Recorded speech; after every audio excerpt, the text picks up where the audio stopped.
السلام علیکم ورحمۃ اللہ وبرکاتہ۔ آج کا لیسن آیت نمبر 80 سے 83 تک ہے۔ اعوذ باللہ من الشیطان الرجیم، بسم اللہ الرحمن الرحیم۔ رب اشرح لی صدری ویسر لی امری واحلل عقدۃ من لسانی یفقہوا قولی رب زدنی علما اللہم فقہنا فی الدین۔ وَلُوطًا اور لوط اذ قال لقومہ جب کہا اس نے اپنی قوم سے، اتأتون الفاحشۃ کہ تم آتے ہو بے حیائی کو، ما سبقکم بہا من احد من العالمین نہیں سبقت کی تم پہلے اس کے ساتھ کسی ایک نے جہان والوں میں سے۔ انکم لتأتون الرجال بے شک تم آتے ہو مردوں کے پاس، شہوۃ من دون النساء خواہش کے لیے عورتوں کے علاوہ، بل انتم قوم مسرفون بلکہ ہو تم قوم حد سے بڑی ہوئی۔ وما کان جواب قومہ اور نہ تھا جواب اس کی قوم کا، الا ان قالوا مگر یہ کہ انہوں نے کہا، اخرجوہم من قریتکم نکالو انہیں تم اپنی بستی سے، انہم اناس یتطہرون بے شک یہ گروہ ہے جو پاک بنتے ہیں۔ فانجیناہ واہلہ تو نجات دے دی ہم نے اس کو اور اس کے گھر والوں کو، الا امرأتہ مگر اس کی بیوی، کانت من الغابرین تھی پیچھے رہنے والوں میں سے۔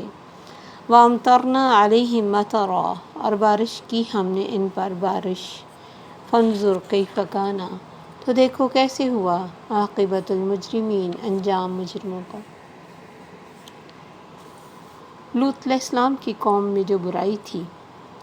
وہ ہومو سیکسوئل کی تھی، مرد مردوں کے ساتھ برائی کرتے تھے۔ تو یہ لوط علیہ السلام نے ان سے کہا کہ دیکھو تم نے وہ کام شروع کیا جو آج تک دنیا میں کسی نے نہیں کیا، یعنی ابتدا ان سے ہوئی اور ان کو کہہ رہی کہ تم کس طرح کا کام کرتے ہو، ایسا کام تو میرے خیال اللہ کے اتنے زیادہ پیدا کیے ہوئے جانور بھی نہیں کرتے، جانوروں سے بھی گرا ہوا کام صرف ایک جانور ہے جس کے بارے میں آتا ہے کہ وہ ہومو سیکسوئل ہے، اور وہ پگ ہے جس کو اللہ نے کھانے سے بھی منع کر دیا تاکہ اس طرح کی بے حیائی اس کے کھانے سے انسان کے اندر نہ آئے۔ تو انہوں نے اس سے کہا کہ تم بے حیائی کے لیے آتے ہو جو جہان والوں میں سے کبھی کسی نے کی نہیں۔ انکم لتأتون الرجال شہوۃ من دون النساء تم آتے ہو مردوں کے پاس خواہش کے لیے عورتوں کے علاوہ۔ اب جہاں تم خواہش کے لیے عورتوں کے پاس آتے ہو، اب ایسا کوئی معاشرہ جس میں مرد مرد کے ساتھ برائی کرے،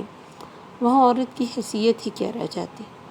کیونکہ میاں بیوی کا جو ایک تعلق ہے اللہ نے اسی کے ساتھ اس رشتے کو جوڑا ہے،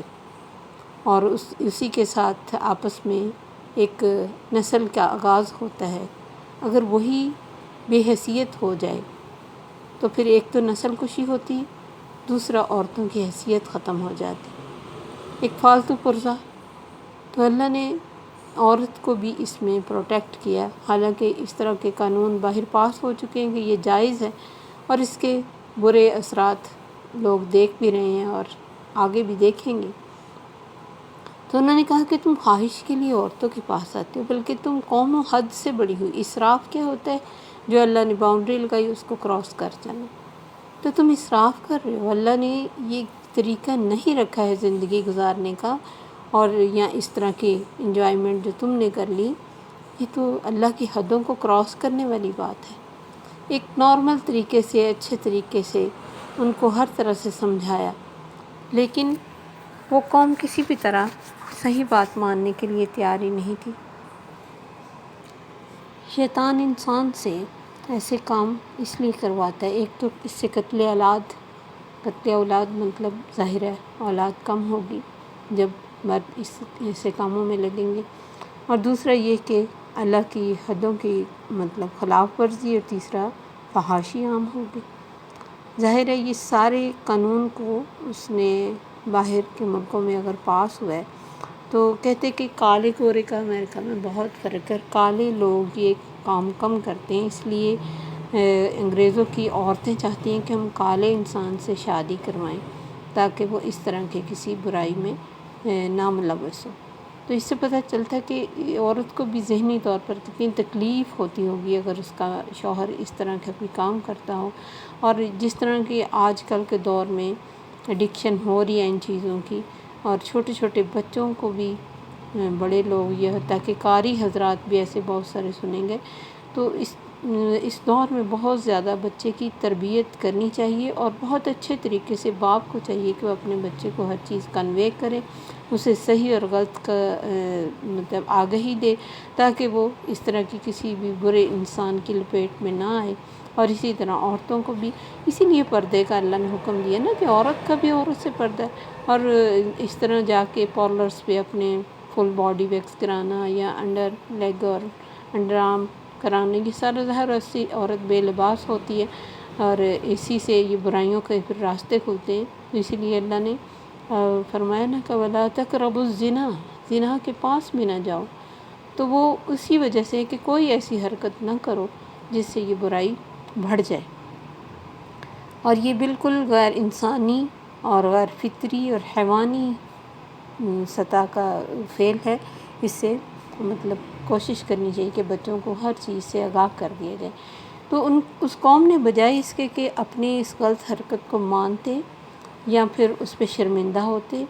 یعنی پبلکلی ایسے کام کرتے تھے، کوئی شرمندگی نہیں تھی، محفلوں میں ہوتے تھے یہ سارے عام کام، تو انہوں نے کیا کہا، وَمَا كَانَ جَوَابَ قَوْمِهِ إِلَّا أَن قَالُوا أَخْرِجُوهُم مِّن قَرْيَتِكُمْ، نکال لو ان کو اپنی بستی سے۔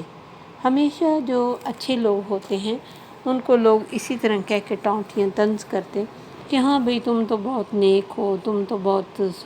پاک باز ہو، ہم ہی برے ہیں، ہم گنہگار ہیں، چلیں چھوڑیں ہمیں، آپ رہیں سائڈ پہ۔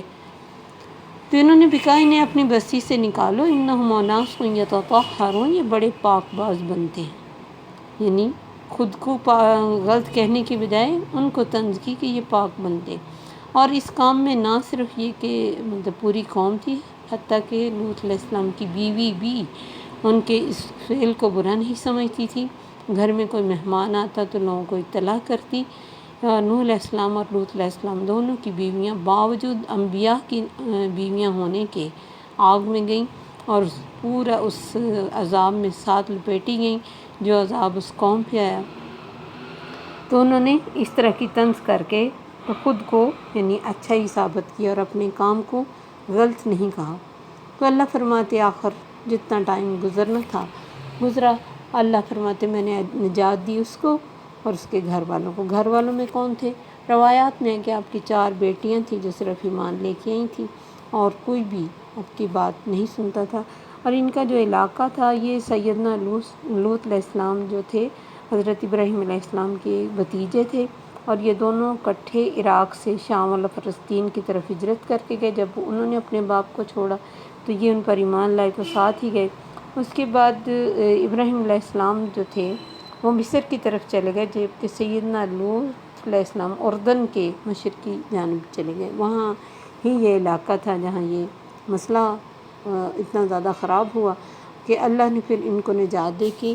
ان کی گھر والی جو تھی وہ انہی میں کانت من الغابرین، غبار پیچھے رہنے والوں کو کہتے ہیں، اور یہ کئی جگہ قرآن پہ آتا ہے کہ اللہ نے ان کو کہا کہ تم نکلو، اور یہ نکلے گی تمہارے ساتھ، لیکن تم میں سے کوئی مڑ کر نہ دیکھنا، یہ دیکھے گی اور وہیں رہ جائے گی۔ وَأَمْطَرْنَا عَلَيْهِمْ مَطَرًا، اور بارش برسائی ہم نے ان پہ بری بارش،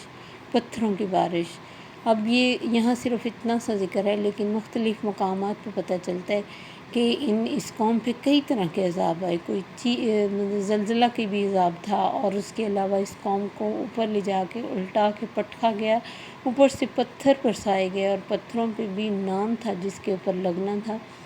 بہت سخت طرح کے عذاب تھے اللہ نے ان پر کیے، اور بعد میں کچھ لوگوں نے جب ان کے علاقوں کی مدتوں بعد کھدائی کی تو جس طرح کی حالت میں تھے، جو یہ برائی کرتے تھے اسی طرح ان پر عذاب آ چکا تھا، اور اسی حالت میں یہ تھے۔ تو اس لیے انسان کو زندگی ہمیشہ اللہ سے ڈر کے گزارنی چاہیے، تاکہ ہماری جیسی زندگی گزرتی ہے نا عموماً ویسی ہی موت آتی ہے۔